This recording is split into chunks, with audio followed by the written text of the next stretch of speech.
RNE Audio.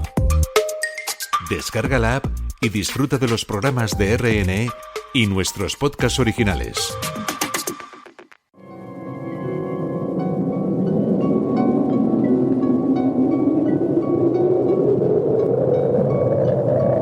Solo cuando el túnel está en la más absoluta oscuridad es cuando puede volver otra vez la luz.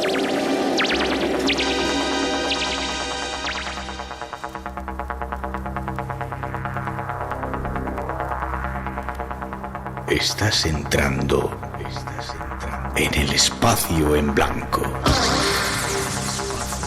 Una puerta a nuevas dimensiones de la existencia. Una nueva perspectiva sobre la realidad. Espacio en blanco.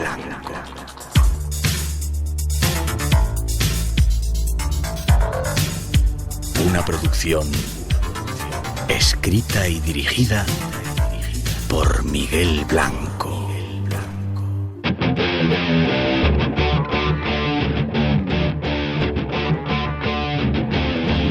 Hola, buenas noches. Ya en pleno verano y con una ola de calor sobre nosotros, es tiempo de misterios. Comienza el espacio en blanco. Algo que ya hacemos en directo cuando son las 2:07, 1:07 en las Islas Canarias, desde el estudio 101 de la Casa de la Radio, como siempre encantados de acompañaros. Y con los saludos de nuestros técnicos David García y Manuel Linares, Juan Gómez en la redacción y Tere Vilas en la locución.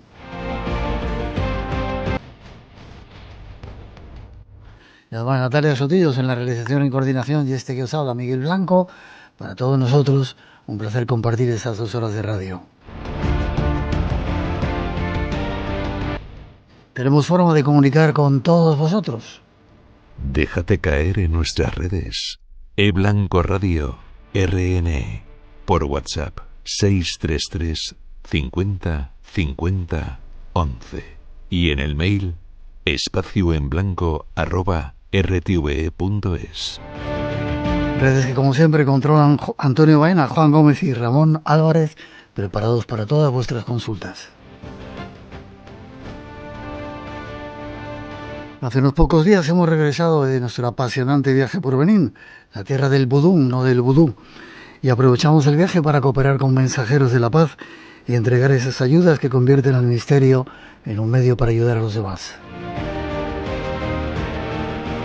Todo ello gracias a los congresos de Vida Después de la Vida que se celebran en Albacete por Rafael Campillo y su equipo, y era hermoso comprobar cómo a pesar de las penurias de una vida diferente, como los niños nos llenaban de sonrisas y de abrazos.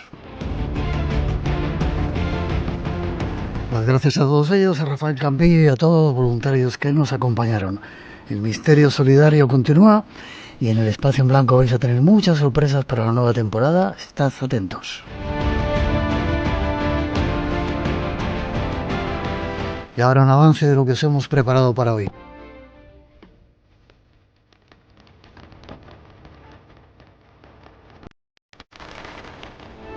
En esta ocasión queremos invitaros a descubrir un gabinete de curiosidades muy extraño y enigmático. Nos lo ofrecerá un maestro de la historia, alguien que la investiga y la cuenta como nadie en España.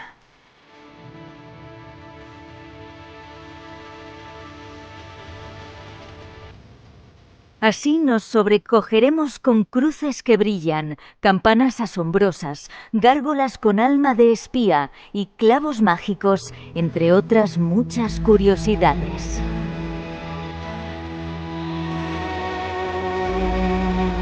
Será solo uno de nuestros temas, pero habrá más.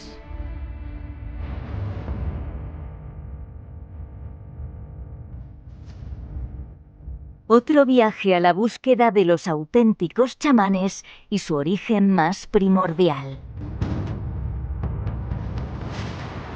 Estos son los temas que hoy, entre otras sorpresas, van a llenar este espacio en blanco que ahora se abre ante ti. Y como siempre, sois bienvenidas y bienvenidos.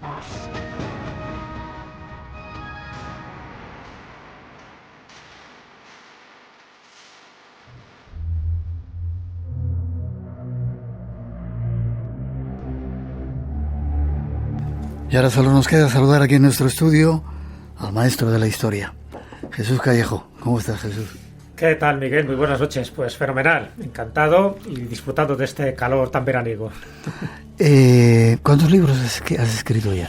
Pues este ya hace el 29, estoy cerca de los 30, wow. Así que estoy en ese límite, pero claro, ya son muchos años escribiendo, viajando y bueno, compartiendo este tipo de investigaciones. Director de La Escóbula de la Brújula, un programa que sale en podcast. Es un podcast, sí, es un podcast que empezó cuando no sabíamos que existían los podcasts, así que luego con el tiempo nos dimos cuenta que lo que estábamos haciendo hace 13 años era un podcast que lo puedes escuchar pues cuando realmente te dé la gana y con un formato, pues como bien sabes, totalmente novedoso y que siempre dices es el futuro de la radio, ¿no? Es el presente de la radio junto con la radio generalista como esta que estás haciendo. 13 años lleváis haciéndolo ya. Sí, vamos a empezar la 14ª temporada en septiembre. Wow. Sí, sí. Y haces una cosa en televisión, en Telemadrid también, que se llama... Telemadrid, Cuarto de Maravillas. Tiene mucho que ver con esto que vamos a hablar. Cuarto de Maravillas. Y tu última obra se llama El Gabinete de las Maravillas y los Misterios, los 101 objetos más asombrosos de la España insólita. No te digo nada porque quiero poner una introducción y luego te echo flores que te mereces, ¿vale? 2:12, 1:12 en las Islas Canarias. Nos vamos con este Gabinete de Maravillas, ya veréis.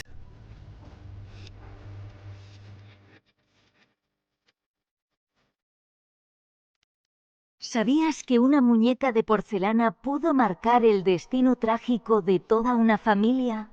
¿O que un demonio con pechos desfila en Semana Santa, pero tiene prohibido entrar en la iglesia?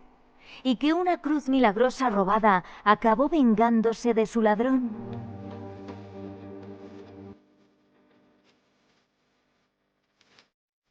Eso y algo más será parte del viaje que deseamos realizar por una España insólita, donde lo extraño, lo mágico y lo absurdo se mezclan en un desfile de objetos que desafían toda lógica.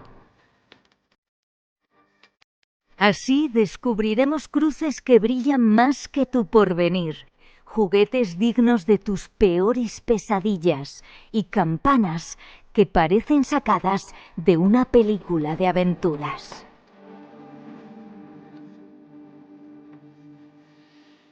Todos ellos son objetos que nuestro invitado se ha encargado de desenterrar en museos, templos y rincones olvidados, donde se esconde un universo inaudito, un auténtico gabinete de maravillas que reta a la razón. Comencemos a descubrirlos.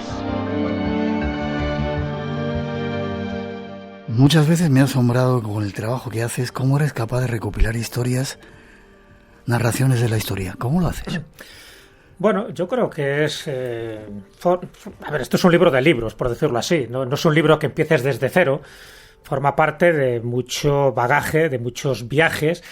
Algunos objetos de estos ya están descritos en algún libro anterior mío, pero es verdad que merecía la pena volver a rescatarlos, volver a actualizarlos, porque, en fin, había objetos que encajaban perfectamente en este gabinete de curiosidades. Así que no es un libro que partes de cero como si fuera una novela, ya hay mucha documentación, hay viajes. Yo tengo muchísimos archivos de cosas mías, personales. Yo, o sea, hace poco, por ejemplo, he estado en Fuerteventura y tengo recopiladas varias anécdotas y cosas que me han pasado, además en busca del misterio. Eso no quiere decir que algún día se publique, o sí, pero sí forman parte de mi conocimiento y que a veces pues también es bueno compartirlo, tanto en programas de radio, en podcast, en conferencias o en este caso en libros. Así que bueno, en el fondo los libros es una proyección de muchas cosas que uno ha averiguado, que uno ha investigado y que yo creo que la mejor forma es compartirlo con los demás, o sea, no quedártelo para ti solo. Yo te agradezco que lo hagas y te quería decir que nunca he visto un trabajo tan exhaustivo, tan divertido, tan profundo y tan descubriendo montones de lugares que hay en España que yo creo que la mayoría de la gente desconoce. Bueno, esa era un poco mi idea. Lo que no quería era recurrir a objetos ya muy comunes, muy manidos, objetos que ya la gente sabe y que aparecen pues profusamente en otro tipo de libros o incluso en documentales. Por ejemplo, sí que menciono reliquias, pero menciono reliquias como eso, muy bizarras, muy extravagantes y muy extraordinarias. No menciono, yo qué sé, pues el Arca de la Alianza o el Santo Grial, sí, o los Lignum Crucis, porque me parece que son objetos como ya demasiado cotidianos, a pesar de que tengan esa pátina de misterio. Entonces, lo que sí he intentado es buscar dos objetos que tengan dos condiciones o dos principios. Que cada provincia esté representada como mínimo con un objeto, o sea, que están todas las provincias, las 50 provincias españolas y además también las 2 ciudades autónomas, Ceuta y Melilla, y luego que sean objetos que a día de hoy se pueden ver. Es decir, que estén en algún museo, que estén en una catedral, que estén en una ermita por ahí perdida, o incluso que estén en medio del campo, pero que sean objetos que tú puedas hoy ver, fotografiar, tocar, en algunos casos pidiendo permiso, pero que no son objetos que forman parte de una leyenda, pero que luego no hay forma de encontrarlos, que no estén ubicados en un sitio concreto. Así que esos son los 2 requisitos, y evidentemente el tercero sería que formen parte de esa España insólita, que tengan unas características inusuales, que nos produzcan asombro y que tengan, por supuesto, una leyenda o un mensaje que transmitirnos. ¿Todos te los has visitado tú, los 101? Y en algunos casos 2 o 3 veces. Es un buen libro para este verano si queréis descubrir maravillas y misterios en nuestro país, porque, como dices, están todas las provincias retratadas.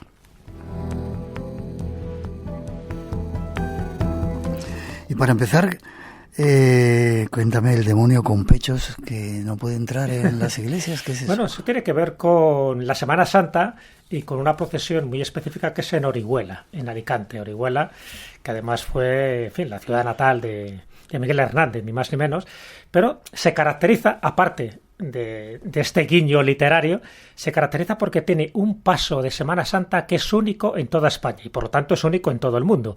Y es que durante la procesión de Semana Santa, sabes que se compone de distintos pasos, este es un paso que lo llaman la Exaltación de la Cruz, y es verdad que es una cruz desnuda, porque ya está representando un poco la resurrección, pero justo debajo hay toda una serie de imágenes muy alusivas y muy simbólicas a lo que serían las tentaciones de la carne y del demonio para el ser humano, es decir, para que su alma no peligre.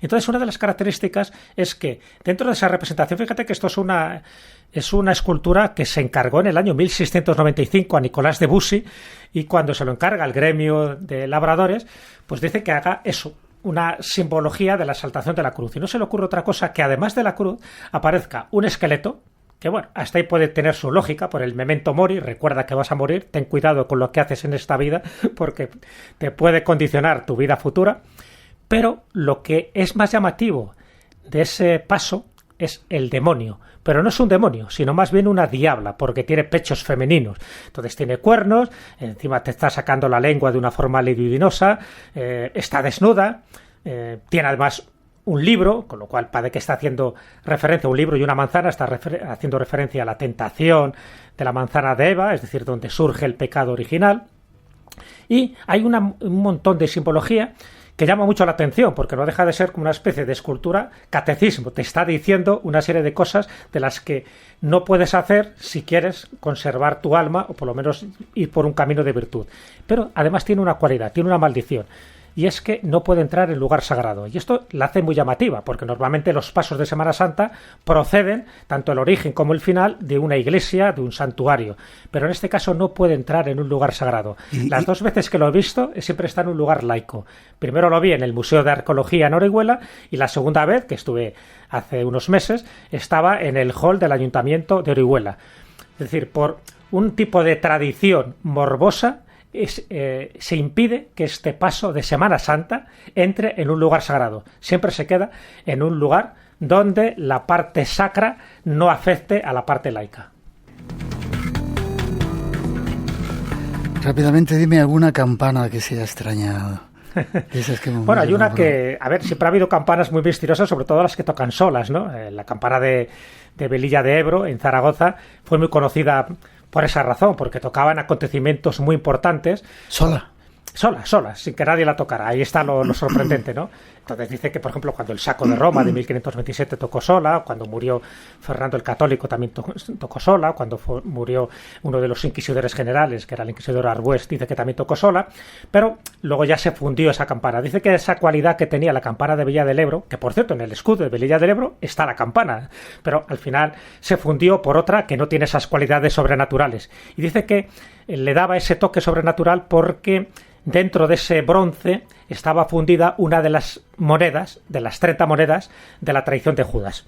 Pero hay otra también en Córdoba, que es un monasterio muy, muy curioso, porque además ya el nombre de ese monasterio, que es Scala Coeli, es decir, la escala al cielo, pues hay una campana que también toca sola cuando uno de los dominicos muere. Tiene mucho que ver con el fundador, con San Álvaro, que por cierto era de Zamora, pero bueno, al final hizo toda su vida en este lugar cordobés, y cuando él murió tocó sola esta campana, estamos hablando del siglo XV, y tiene la cualidad a día de hoy todavía que cuando un fraile está agonizando, la campana suena, y suena sola, con lo cual yo creo que todos se miran de reojo como diciendo a ver quién es el que le va a tocar en suerte. Bueno, pues curioso este tipo de campanas sobrenaturales que, si hacemos caso a este tipo de crónicas y a este tipo de testimonios, no forman parte del pasado, sino que a día de hoy todavía siguen teniendo ese tañido tan espectral y tan sobrenatural. 12:22, 1:22 en las Islas Canarias. Estos son solo algunos ejemplos de esas maravillas y misterios que vamos hoy a descubrir con Jesús Callejo. Hay más.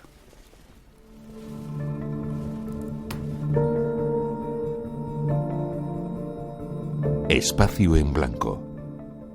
Tu cita con el misterio en Radio Nacional. No,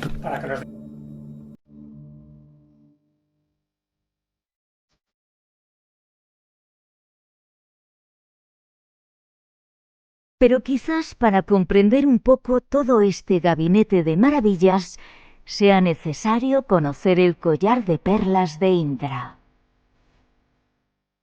Se trata de una de las grandes metáforas que ha ideado la mente humana para representar la interconexión entre todas las cosas. El ser humano siempre se ha esforzado por describir la misteriosa unidad entre todo lo que forma el universo. No era suficiente el lenguaje. Es necesario, si acaso, hacer uso del lenguaje poético, capaz de evocar imágenes y simbolizar conceptos complejos. Así nació el collar de perlas de Indra, que es una metáfora desarrollada por el budismo mahayana para significar la interconexión entre todas las cosas del universo. Hace referencia a que todos los elementos emergen conjuntamente en una red interdependiente de causa y efecto. Y quizás, tras todo ello, está la magia. Vayamos a descubrirlo. Casi comienzas el libro con este collar de Indra. ¿Qué significa esto que tiene que ver con las maravillas y los misterios? Bueno, ya sabes que siempre me gusta también ese toque místico que yo creo que tiene todo, y más cuando nos adentramos en los objetos que cada uno tiene su leyenda, su mensaje, su superstición y, por supuesto, su historia que le ha hecho singular en esa localidad o en esa zona concreta. Entonces me parecía muy interesante recoger esta metáfora budista, que es verdad que tiene una tradición hinduista, y que hace una referencia, tú imagínate, a una red o incluso una tela de araña infinita, ¿no? Y entonces en esa tela de araña está formada por una serie de nodos que a su vez salen pues una serie de ramificaciones. Y cada nodo tiene una joya. Entonces en esa joya, tú cuando la observas, están reflejadas todas las demás joyas. Pero cuando ves el reflejo de esas joyas, a su vez ves el reflejo de las demás joyas. Es decir, que, y así hace infinitum. Es decir, que estamos hablando de un objeto donde esa parte contiene el todo. Eso nos indica claramente un poco lo que dicen no solo filósofos, no solo místicos, no solo religiosos, sino también forma parte incluso de la estructura de ciertas empresas. Es decir, cómo puedes ramificar para que en cada parte esté contenido el todo, que es un poco un holograma, en definitiva. ¿Cómo lo podemos aplicar a este libro? A un museo, por ejemplo. Tú cuando entras en un museo y ves un objeto, por ejemplo, ves un cuadro de las Meninas, un cuadro de Velázquez o de Goya. En el cuadro no solo hay pintura, está reflejando a lo mejor una tradición, está reflejando un episodio bíblico, por lo tanto te está dando un tipo de lección histórica o religiosa, pero es que a la vez tiene unas proporciones, la proporción áurea, es decir, hay unas proporciones matemáticas, pero es que a la vez forma parte de un edificio, es decir, forma parte de la arquitectura. Y además, y lo más importante de esto es que cuando tú observas ese cuadro, observas ese objeto, esa estatua, a la vez tú estás de una forma modificando también ese objeto, porque si tú conoces la historia, ese objeto ya no es uno más, ya es un objeto que te está transmitiendo un tipo de información, incluso un sentimiento o una emoción determinada. Es decir, que el propio observador a la vez está viendo y con esa observación está sintiendo, está interpretando, está compartiendo mucha de esa información que ese objeto tiene, que a su vez lo va a transmitir a otras personas a través, pues, de programas de radio o de libros. Es decir, que al final cada objeto no son objetos aislados, no son objetos que no estén conectados con otros objetos, sino que cada objeto nos transmite una información que nos lleva a otro objeto, nos lleva a otra leyenda, nos lleva a otro conocimiento, y eso es lo que hace que al final nos demos cuenta, en este caso concreto, que vivimos en una España realmente maravillosa. ¿Y mágica? ¿Qué tiene que ver con la magia? Pues muchos de estos objetos tienen que ver con la magia, otros no, más bien tienen que ver, pues, con lo extraordinario, con lo asombroso, con lo bizarro, entendido bizarro como algo que nos produce asombro, y el asombro es siempre salir de la sombra, es decir, aquello que nos ilumina, aquello que nos proporciona un tipo de información para que ese objeto ya no sea uno más, sino que le hemos puesto el foco, le hemos puesto la luz para que a partir de ese momento ese Cristo, esa estatua, ese capitel, esa reliquia, ese esboto ya no sea uno más, sea aquel que te ha transmitido una sensación, una emoción.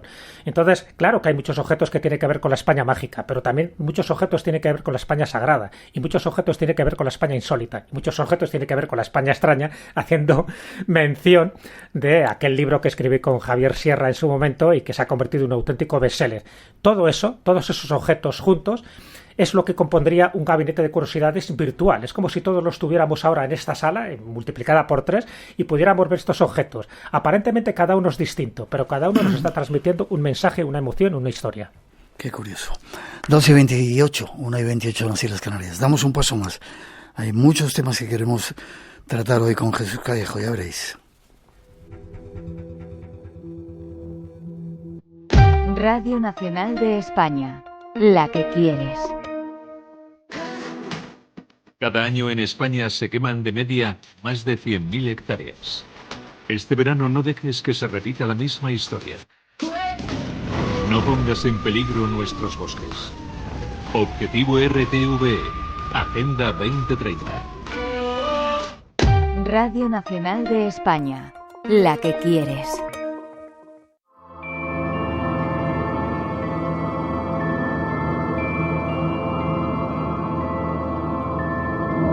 Nos proponemos ahora conocer objetos que dan miedo, y entre todos ellos destacan las antiguas y las viejas muñecas. Del canal Zona Misterio sacamos algunos datos. Mandy es actualmente una de las principales atracciones del Museo Chrysler en Canadá, y su caso pone a pensar a creyentes y no tan creyentes de lo paranormal. Esta es la historia de Mandy, la muñeca maldita. Corría el año de 1991, cuando la cuidadora del Museo Quesnel en Canadá recibió una visita inesperada de una mujer con un muñeco en brazos. Se presentó diciendo que quería donar a Mandy, la reliquia heredada de su abuela. Ruth, al comprobar que en efecto la muñeca era una antigüedad, la aceptó notando algo raro en la desconsiderada mujer, pues lejos de lucir triste al regalar tan preciada reliquia, mostraba señales de alivio al deshacerse de ella. Los rasgos realistas de la muñeca, combinados con el deterioro que más de 100 años habían causado en ella, le daban un aspecto macabro, una mirada penetrante que afectaba e incomodaba a todo aquel que la tuviera cerca. Mandy, la muñeca maldita de Canadá. Pero no hay que ir tan lejos para conocer otros ejemplos. Nuestro invitado nos cuenta más sobre esas muñecas malditas y otros objetos espeluznantes. Ahora nos vas a contar alguna de esas historias. Nos saludan desde Drammen, en Noruega. Dice, desde hace 8 años no tenían 32 grados. Por eso el cambio climático. Desde Bogotá, en Colombia, desde una gasolinera entre Zaragoza y Teruel, desde la Riviera Maya de Chichén Itzá, Guadalajara, Jalisco, donde se nos quiere mucho, dicen, Basaure, Vizcaya, y otro montón de lugares de España te saludan. Muñecas malditas en España. ¿Ahí? Tenemos la Anabel, la Anabel española, en este caso malagueña y en este caso de Antequera, o sea, vamos a ir precisando, ¿no? Bueno, es verdad que muchas veces hacemos más caso a muñecas a las cosas extranjeras, foráneas, porque tienen película, claro. Nos falta hacer un muñeco que se llame Chucky. Aquí tenemos otro tipo de muñecos, pero también hay muñecas malditas e incluso hay un matrimonio que lo llaman el matrimonio Warren aquí en España, ¿sí? Que tiene una colección de muñecas de estas malditas, igual que estos cuadros también de Bruno Amadio, estos cuadros de niños llorones que dicen que también tienen una cierta maldición. Pero bueno, me voy a la de Antequera, porque se puede ver en el Museo de la Ciudad de Antequera.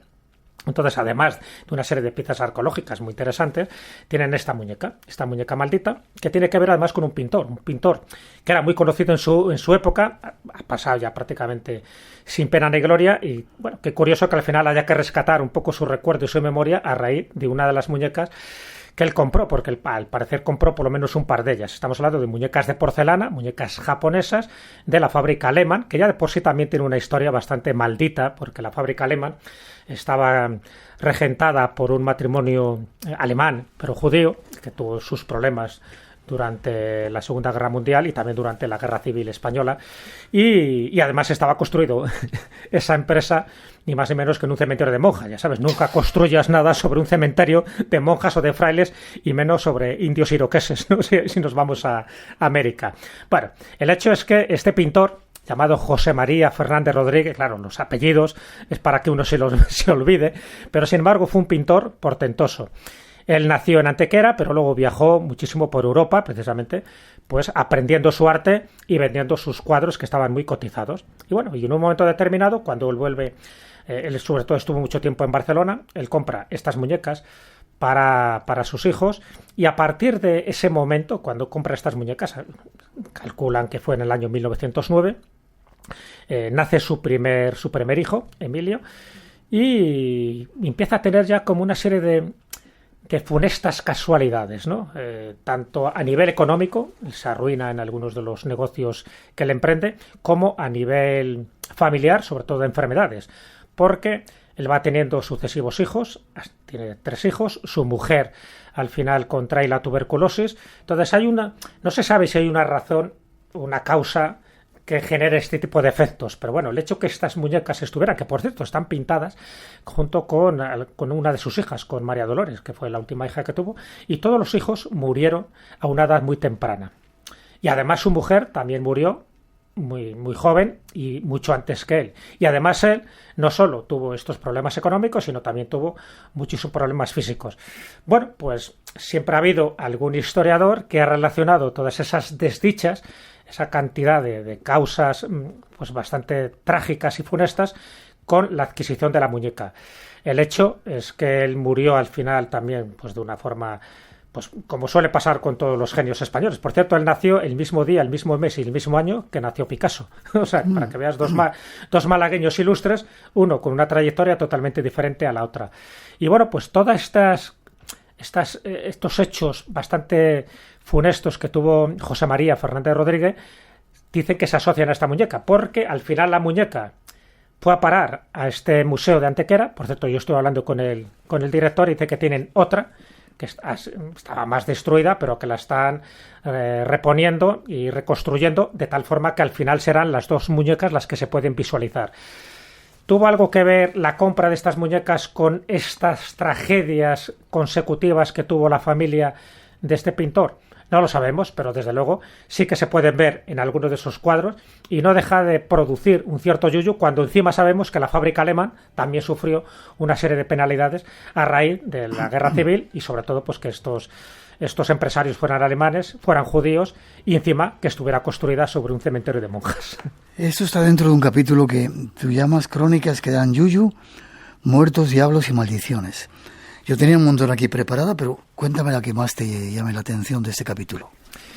De cosas que dan yuyu, pues a ver, hay cosas, por ejemplo, menciono un pacto con el diablo que hace un torero. Un torero segoviano que quería torear. Ya sabes que por entonces, estamos hablando del siglo XVIII, el ser torero era como ser ahora un cantante de moda, ¿no? Porque prácticamente te daba pase abierto pues a a relacionarte con lo más granado y lo mejorcito de la sociedad.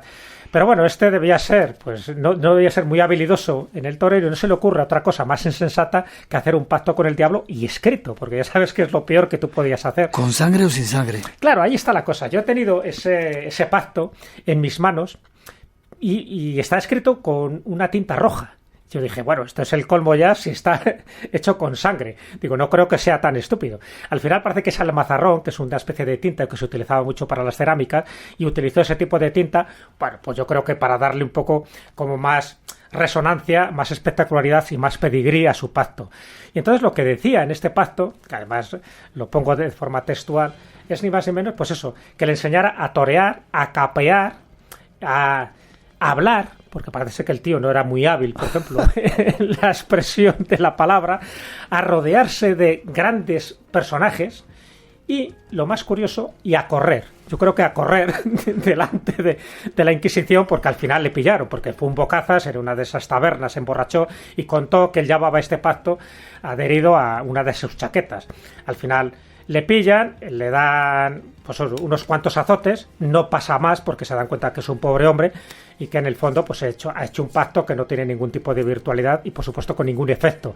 Pero bueno, le corrieron a gorrazos, le dieron estos azotes y ha quedado un poco como testimonio de ese tipo de pactos que no forman parte de la leyenda, sino que en este caso concreto, este tal Ventura Rodríguez, porque así se llamaba, además él pone Ventura con B, este Ventura Rodríguez pues tuvo sus consecuencias no muy agradables con la Inquisición, pero bueno, no dejó de ser una anécdota dentro de esa España extraña, dentro de ese Celtiberia Show.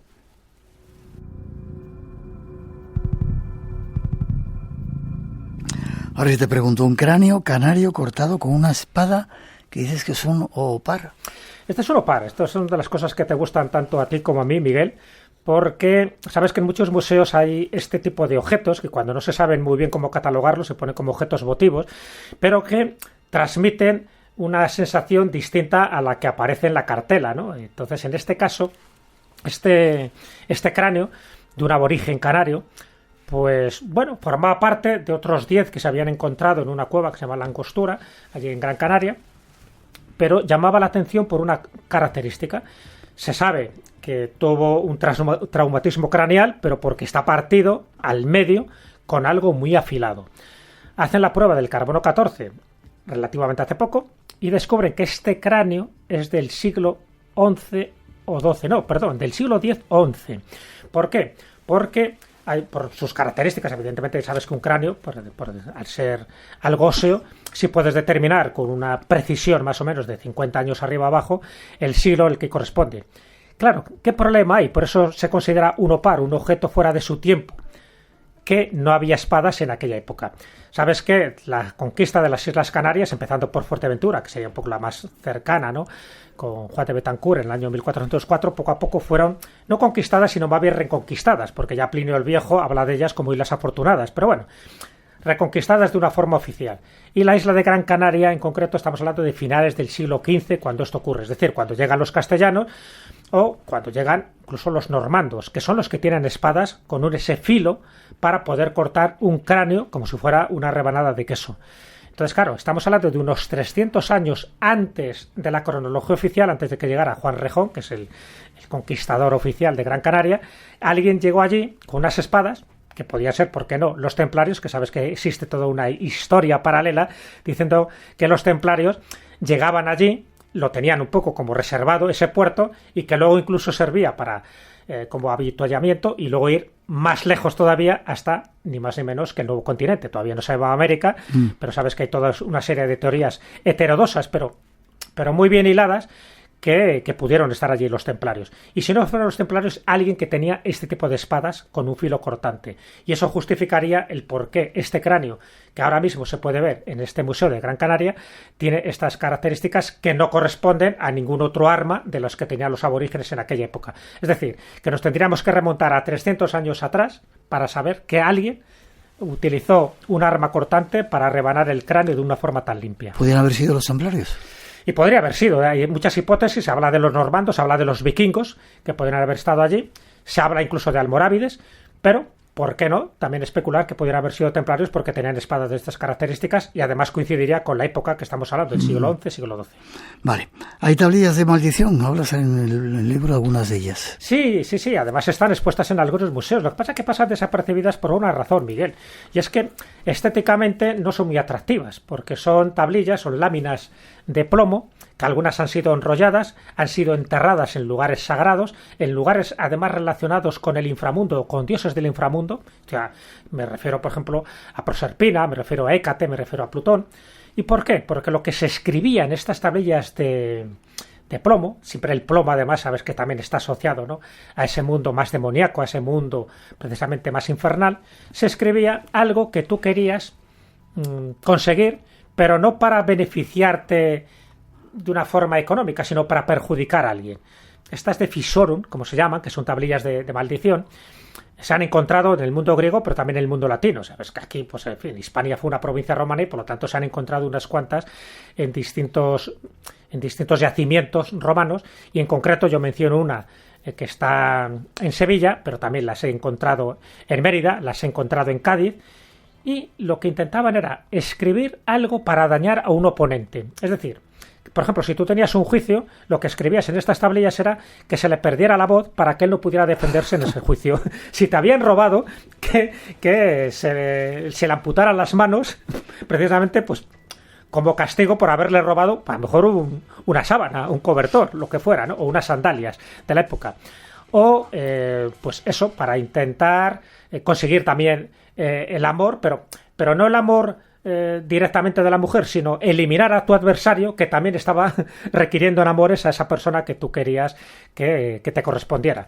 Entonces, bueno, es muy llamativo porque luego se escribía, se enrollaban, se ocultaban siempre en un lugar subterráneo, que podía ser un pozo, podía ser una encrucijada de caminos, siempre esas zonas liminales, y luego pues no sabemos si efectivamente surgían ese efecto. Evidentemente deberían fallar más que una escopeta de feria, pero sí que dentro de esos rituales más tenebrosos y más relacionados con el inframundo se practicaban más de lo que nos imaginamos, porque han aparecido algunas, sobre todo también en Italia, pero las de España son muy llamativas. Entonces sí que hago como un toque de atención para aquellos que vayan a estos museos donde hay objetos romanos, no solo se fijen en los ídolos o también en estos amuletos fálicos, porque sabes que utilizaban mucho los falos para luego utilizarlos como protección contra el mal de ojo, incluso también para fortalecer la fertilidad, sino que también se fijen en estas tablillas de Fisorum, porque son tablillas de maldición que tenían un cometido muy específico y en este caso bastante macabro. ¿Pequeñas son o...? No, sí, suelen tener más o menos, son de unas 20, 30 centímetros, no son muy amplias porque los textos tampoco son muy amplios, son muy explícitos además explícitos incluso con insultos directamente, algunos relacionados con la política. Se han encontrado de estas tablillas de maldición referidas a senadores, precisamente porque les hicieron la puñeta. Tampoco hemos variado demasiado, como ven los políticos, sí, entonces también hacen la puñeta igual que hacen ahora, y entonces iban directamente contra un senador determinado, se pone el nombre, incluso también el apellido, precisamente para que el dios del inframundo al que va dirigida esa tablilla no se equivoque, que acierte directamente en la diana de aquella persona que tú quieres jorobarle la vida. Qué increíble. Hablando de romanos, ¿tenían una Barbie ya? ¿Una muñeca Barbie? Sí. A ver, esto es curioso porque esto se ha encontrado en una excavación en Tarraco, en fin, la antigua Tarragona, una de las grandes provincias también que hubo dentro de ese imperio romano. Y esta muñeca articulada se ha encontrado en una tumba de una niña como su ajuar funerario. Es decir, esta muñeca evidentemente la usaba, es una muñeca de marfil, articulada, quiere decir que correspondía a una niña de una alta clase. ¿De marfil has dicho? Sí, porque las había de trapo, que en fin, podían ser muñecas pues de uso más común, podían ser muñecas de madera, pero en este caso es de marfil, con lo cual ya está indicando que tanto el material como el que fuera articulada, que, claro, al ser articulada, quiere decir que podían jugar con ella para ponerla vestiditos, para ponerla pelucas, y que era una niña que murió, pues parece unos 6 o 7 años, y que debía tener tanto cariño a esta muñeca que fue enterrada con ella. Lo cual eso también nos remite, Miguel, y esto por lo menos yo también lo expreso en el libro, nos remite un poco a esos objetos que se enterraban también en el mundo egipcio, ¿sabes? Que eran estos useptis, que servían para que te ayudaran en el más allá, pues para seguir haciendo los trabajos penosos que tú no podías hacer y que lo hacían este tipo de trabajadores del más allá, estos trabajadores sobrenaturales. Yo no sé si tenían este carácter en ese mundo romano, porque estamos hablando de una muñeca del siglo IV, o sea, estamos hablando ya de la última etapa un poco de ese imperio romano, pero llama mucho la atención. No se han encontrado demasiadas. Esta que se puede ver en el Museo Arqueológico de Tarragona es muy significativa. Se han encontrado otras en Ontour, en Albacete, que están en el Museo Arqueológico de Albacete, y además también que tienen un tipo de calzado muy específico, ¿sabes? Como unos botines específicos, sí, pero están tallados. Es decir, son muñecas que tú vestías y desvestías y luego eran articuladas para que pudieras jugar de todas las formas posibles. Muy llamativo porque son las Barbies del mundo romano, pero también para darnos cuenta que en ese sentido tampoco hemos evolucionado demasiado. Es decir, que lo que pensamos que es moderno ya se había descubierto hace 2000 años. 2:47, 1:47 en las Islas Canarias. Estamos en directo aquí en Radio Nacional. Vamos con ahora monumentos. Detrás de esa introducción, Jesús nos va a dar muchos más datos. Lo desconocido te aguarda en un lugar. Espacio en Blanco con Miguel Blanco en Radio Nacional de España.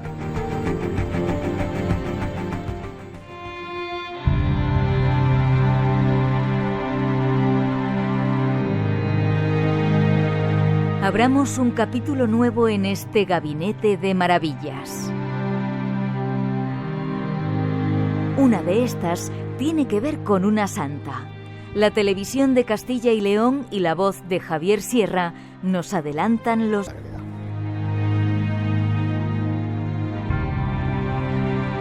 La Dama Azul, Sor María Jesús de Ágreda.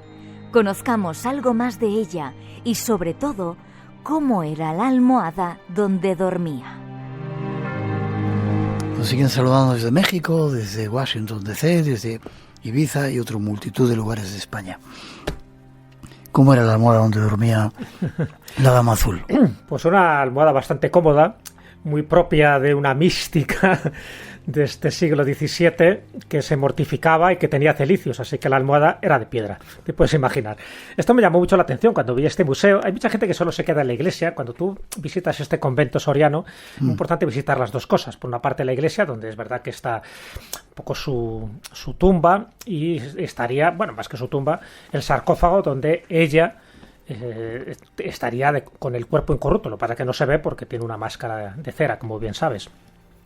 Y luego, en la parte de arriba, es donde está su museo, que por cierto, en este verano me acerqué y estaba de obras, con lo cual no lo pude ver, pero me dijeron que a final de año lo volvían a abrir, pues eso, con más adquisiciones y posiblemente pues mucho más reformado.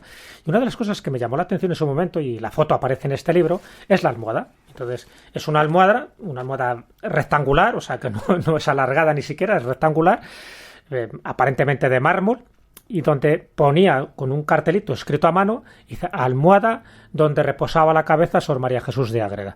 Claro, esto me llamó mucho la atención porque ya sabía que se mortificaba. En fin, sabíamos todos los hechos sobrenaturales que ella protagonizó, en concreto todas estas bilocaciones a Nuevo México con los indios humanos, que ya de por sí es algo extraordinario. En fin, su vida sería para hacer toda una serie. Y qué injusto además que se haya quedado venerable, ni siquiera va a llegar a beata y por supuesto no va a llegar a santa, ¿no? Porque sabes que escribió una obra, La mística ciudad de Dios, una obra revelada donde contaba cosas de la vida de la Virgen que no corresponden exactamente a los libros canónicos, y eso pues de alguna forma la ha estigmatizado, y nunca mejor dicho. Ella no llegó a tener estigmas, pero sí la ha dejado un poco fuera de todo este camino a la santidad. Pero bueno, eso es lo de menos. Lo importante, por eso lo he mencionado, es un objeto llamativo, es un objeto curioso y es un objeto donde reposaba la cabeza no demasiado cómoda de Sor María Jesús de Ágreda. No era la única mística, no era la única monja que le ocurría. Santa Catalina de Siena, que esta sí llegó a santa, también tenía una almohada pétrea. Pero bueno, muy llamativo, ¿no? Y nos da un poco idea también de la vida tan austera. Fíjate, una monja que nunca llegó a salir de este convento de Ágreda, que por cierto lo construyeron sus propios padres, y sin embargo pues fue vista en multitud de ocasiones, tal como aparece en el informe de Benavides. Fue vista ni más ni menos que en Nuevo México y en Arizona. Estatua del hombre lobo en Galicia. Esto es muy llamativo, porque es la única estatua que existe sobre un hombre lobo. ¿Tenía que ver con Manuel Blanco Romasanta? No tiene nada que ver, no tiene nada que ver. No sé si algún día lo harán, hombre, no creo, porque en el fondo era un asesino en serie. En fin, hacer una estatua de un asesino en serie, pues tiene su punto, incluso su polémica. No, en este caso tiene que ver con una crónica que escribió un obispo armenio en el siglo XV, a finales del siglo XV. Él estaba haciendo el Camino de Santiago, entonces su destino final era Fisterra, ¿no? Finisterre. No se terminaba solo para él en Santiago de Compostela. Y en Dumbría, en la zona, lo que actualmente sería la provincia de La Coruña, él cuenta en esa crónica, donde yo reproduzco también un texto, porque me fui a las fuentes, ¿no? Porque claro, cuando tú ves una estatua de 5 metros de altura dedicada a un hombre lobo, dices, ¿en qué se ha basado? Y encima que tenga nombre, que es Wagner. Wagner con V, no tiene nada que ver con Wagner, el compositor alemán, ¿vale?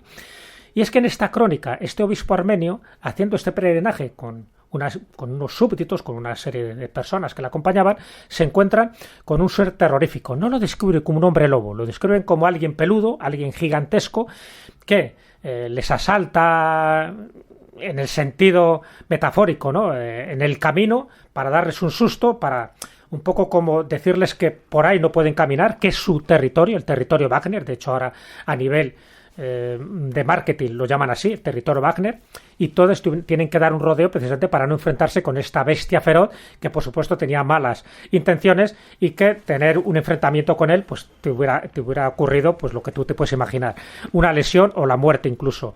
Y bueno, y esta crónica, que pasó desapercibida durante muchos siglos, se ha vuelto a redescubrir y se ha contado un poco pues lo que le pasó a este obispo armenio, y han hecho algo que para mí me parece muy destacable, que de una leyenda, en el momento que tú construyes o edificas, o en este caso elaboras una estatua, de alguna forma lo estás sacando también del olvido, de ese baúl de los recuerdos, porque la estatua ya está haciendo referencia a una crónica, a una leyenda, a un susto, a un episodio bastante despavorido, ¿no?, para las consecuencias que tuvo, y que me llama mucho la atención. El nombre nunca se ha encontrado en ninguna otra parte, y este Wagner pues forma parte de este territorio de Dumbría. ¿Y dónde está? Está en Dumbría, está muy cerca, no está en está dentro de muy cerca de este pueblo de Dumbría, dentro de la provincia de La Coruña, y dentro del Camino de Santiago que hacen muchos de los peregrinos. Te tienes que desviar un poquillo, pero ahora mismo con esta información, no solo la que aparece en mi libro, sino también con todo el servicio turístico que tiene en la zona, es muy fácil verla. Y ya te digo, 5 metros ni más ni menos, y estamos hablando de una estatua que no tiene más de 10 años. Vale. Camino de Santiago. Me has recordado que el Camino Interior, esa serie de Miguel Ángel Tobías, se está reponiendo de nuevo en la 2. Mañana a partir de las 12 podéis ver esos capítulos si no lo habéis visto. Y en uno de ellos sales tú. El final, en Finisterre. En el Finisterre. Sarcófago de un santo que hay que meter el dedo. ¿Qué significa esto?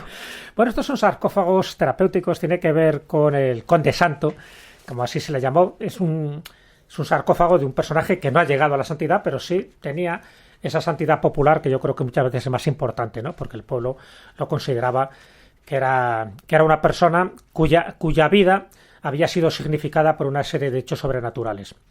Esto está en Lorenzana, en Lugo, y en este monasterio, cuando yo fui, además haciendo un reportaje para Cuarto Milenio, estuve con Pablo Villarrubia, y yo sabía que había 2 sarcófagos que tienen un agujero donde tú tienes que o bien meter un dedo, porque no cabe mucho más, o bien un pañuelo para que toque la parte sagrada. En este caso es un sarcófago de madera que está incorporado en un sarcófago en este caso de alabastro, que el propio conde santo trajo de Tierra Santa. Es decir, que en un peregrinaje, claro, lo sorprendente es cómo trae un sarcófago que pasa unas cuantas toneladas desde Tierra Santa hasta Galicia, ni más ni menos. Incluso la leyenda, para hacerla todavía mucho más sobrenatural, mucho más sorprendente y más extraordinaria, dijo que ese sarcófago fue flotando por el agua, ¿no? Pero bueno, no vamos a entrar en la credibilidad de la leyenda. Lo importante es que tiene un agujerito que en fechas muy determinadas del año hay como todo un peregrinaje hasta este lugar para meter el dedo y tocar la madera en la que están los huesos de este conde santo, porque si tú formulas un deseo y logras tocar esta madera, no el hueso en definitiva, es un poco como tocar madera, como pasa con los Linum Crucis. Es decir, estás tocando algo sagrado, ese deseo se cumple, o esa enfermedad que tú tienes, si en lugar de meter el dedo metes, por ejemplo, un pañuelo, ese pañuelo lo pones en la parte dolorida, la parte que tú tienes afectada, y dice que te puedes curar. Esto también pasa también con el sarcófago de San Segundo, que me he encontrado en Ávila también, ¿no? Dentro de la misma capital, en esa ermita de San Segundo, pues también ocurre lo mismo. Tiene esa cavidad, está horadado para que tú puedas introducir algo, pues o bien un dedo, o bien un pañuelo, o bien un Kleenex si no tienes otra cosa, pero el hecho es de tocarlo, porque el mero hecho de tocarlo adquiere sacralidad, adquiere esas virtudes terapéuticas y taumatúrgicas que luego van a ser muy fáciles y muy sencillas para que determinadas enfermedades psicosomáticas las puedas curar. Qué curioso. En un minuto, si puedes, falos. Es también un monumento y hay montones de ellos, y los romanos eran muy dados a los falos, sí. En este caso sin los hinojosos, en una localidad de Cuenca, y además es muy llamativo, porque había muchos más en su momento, ¿no? Hace 2000 años, solo se conservan 5, y lo curioso, y te lo resumo muy rápido... Tenemos un minuto y medio. Es que forman parte ahora mismo de un Vía Crucis, lo cual no deja de ser muy curioso. Primero, que se hayan conservado a día de hoy, porque claro, esos falos de 1 metro de altura, además tienen la forma de falos, ¿no? Pues que se hayan conservado con toda la polémica que esto ha generado con los distintos sacerdotes que han pasado por este pequeño pueblo conquense, y que al final se haya conservado, pero dentro de un camino que es este Vía Crucis.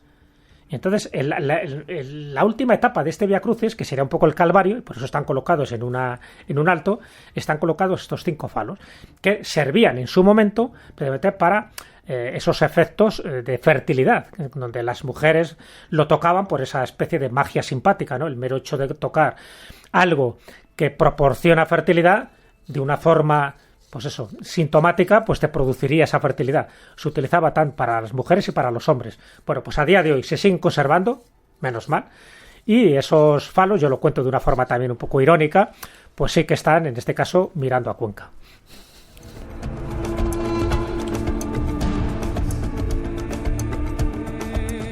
Nos quedamos mirando a Cuenca. Hemos de hacer una pausa. Llegan nuestros compañeros de la información, las noticias de las 3, las 2 en las Islas Canarias. Pero enseguida regresamos. Hay más lugares donde queremos ir con nuestro invitado en este trabajo que ha hecho el Gabinete de las Maravillas y los Misterios, y tenemos que descubrirlo. Redes sociales abiertas, Blanco Radio RNE, por si queréis compartir algo con nosotros, y no os vayáis, que tenemos mucho que contaros todavía. La última parte va a de amuletos. Amuletos. Hay un montón de ellos, ¿verdad? Hay unos cuantos. He hecho una pequeña selección. Vale, no os vayáis, que tenemos más que contaros en la segunda hora de este Espacio en Blanco aquí en Radio Nacional.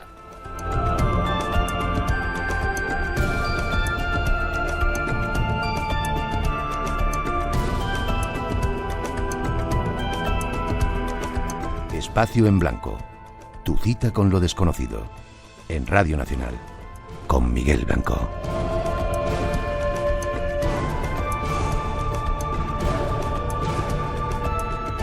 Espacio en Blanco. Cada madrugada de sábado a domingo, la magia del misterio te espera en Radio Nacional de España.